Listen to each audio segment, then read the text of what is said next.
welcome to KnightHunter Books.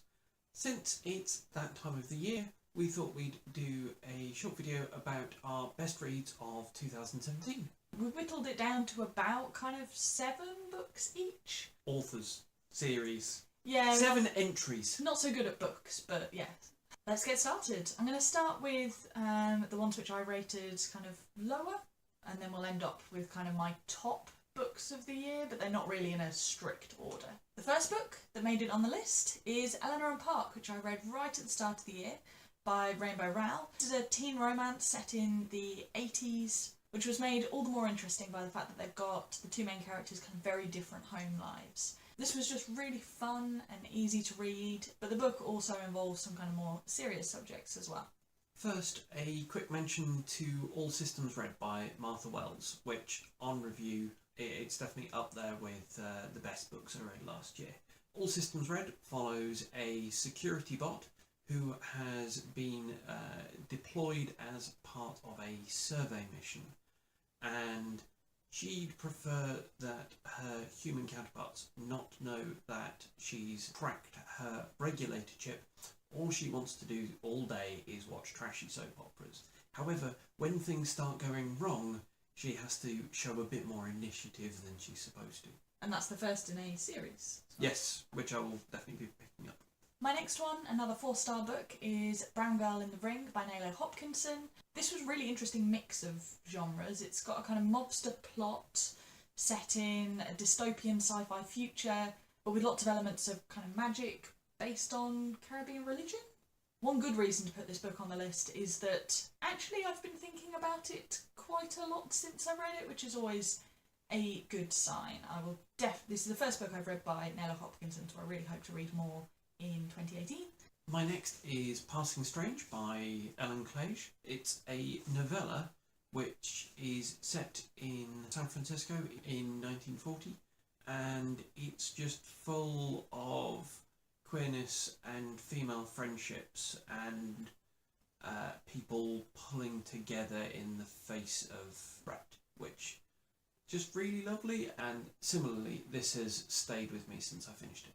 My next book is one I've only recently finished, which is another 4-star book, Daughter of Eden by Beckett, which is the third in the Dark Eden trilogy that might be longer than a trilogy at some point. This series follows a small community of humans on an alien planet and really focuses on kind of how societies get formed and religion and power structures and things like that, which I found really interesting. And I just really like this world. I've always found it kind of very vivid, very well drawn.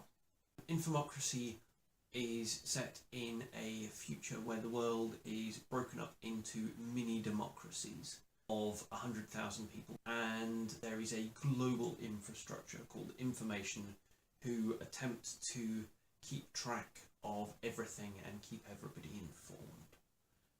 Set in the run-up to a global election.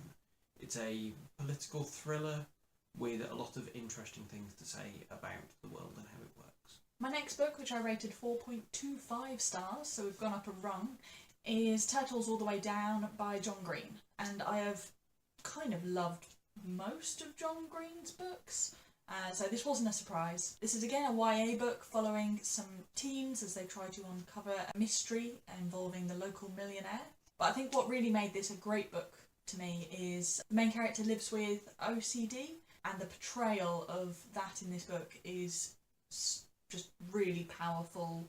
I think just done in a really good way. And the author himself lives with OCD, so it's very much coming from someone who knows what they're talking about.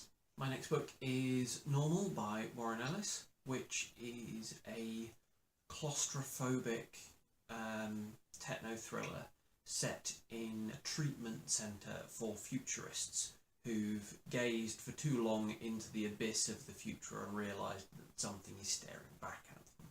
Lots of terrifyingly plausible possible future technologies bandied about, but it's set probably not as far into the future as I'd like. My next one is Go With All the Gifts by M R Carey, which I'm not going to say much about because I think it is a good book to go into not knowing very much. But I will say that this is kind of the horror genre, and I think the main thing it's trying to explore is what it means to be human. What I liked is that this book contained some really genuine relationships and also just had an incredible pace to it. I read this in only a couple of days, despite being a reasonably long book. I was always very interested in finding out about the world and about the history of what's gone on. The next book I'd like to mention is A Closed and Common Orbit by Becky Chambers. I'm not going mad. I appreciate this is a long way to a small angry planet. What I'm trying to say is, if you haven't started this series, please go out and do so. It's a series full of genuine warmth and friendship and diversity, which nonetheless has a fantastically crafted sci-fi world and universe and a rollicking action pace. The structure of the two books is very different. This is more episodic, but both highly recommended. They would be on my best books of 2017 too if I'd actually read them in 2017. My next book, or really series, is Remembrance of Earth's Past, or in particular The ThreeBody Problem, which I gave 4.5 out of 5 stars. I do have an in-depth review of this series, which we'll link down below, but just quickly, this is Chinese science fiction with some really mind-blowing ideas and a really epic scale as well. This first book in particular, actually, I really liked the mystery element. Our focus was uncovering a conspiracy of sorts, which I found utterly fascinating, and I think I read this kind of over New Year's Eve, kind of crossing into the following day, because while I should have been at a party, I just didn't want to put this down, so I left it as long as possible to go, which is not something I do very often. My next one is a bit of a cheat. It's the Craft Sequence by Max Gladstone. I reread 3 of these this year and read another 3 to get me up to date. And this is another series that's around modernity and sort of how things are getting complex and getting faster. But this time it's in a fantasy world. Brewing of Angels was released this year, that's book 6, and I think it's possibly the best of the series if you're looking for a jumping on point. The books deliberately can be read in any order. They're really tightly plotted and with some ridiculously complex world building that's sort of revealed as you go on. If you can imagine trying to build a secondary modern world, and it's got a diverse set of characters, some of whom are skeletal undead lawyers. What I'm taken away as the overriding theme is looking at capitalism from lots of different angles. My final book is Who Fears Death by Nnedi Okorafor. This is also kind of just a stand-in for all of Nnedi Okorafor's books, because I also read Binti and Binti Home this year, which just didn't quite make it onto the list, but they were very good as well. This book in particular is set in post-apocalyptic Sudan with some kind of magical elements. I really like that this had a very strong sense of place and also some really fun kind of friendships and relationships, which I just kind of wanted to keep following even though the book ended. Still, while being fun, it still gave good space to some really kind of serious topics. This next one is also a bit of a cheat. This book is standing in for a person. I think this may have been the year of Seanan Maguire. I read, I think, approaching 10 books by her. I'm currently following 3 different series, and I've also picked up the odd standalone novella. All of Seanan's books tend to be quite light with dark overtones, if that makes sense. They tend to be very fast moving. There's quite a few sort of nods to Americana in her work. So she's as prone to riffing on urban myths as she is on fairy stories. If you were to start, if you're a Dresden fan, I'd start with the Toby Day series.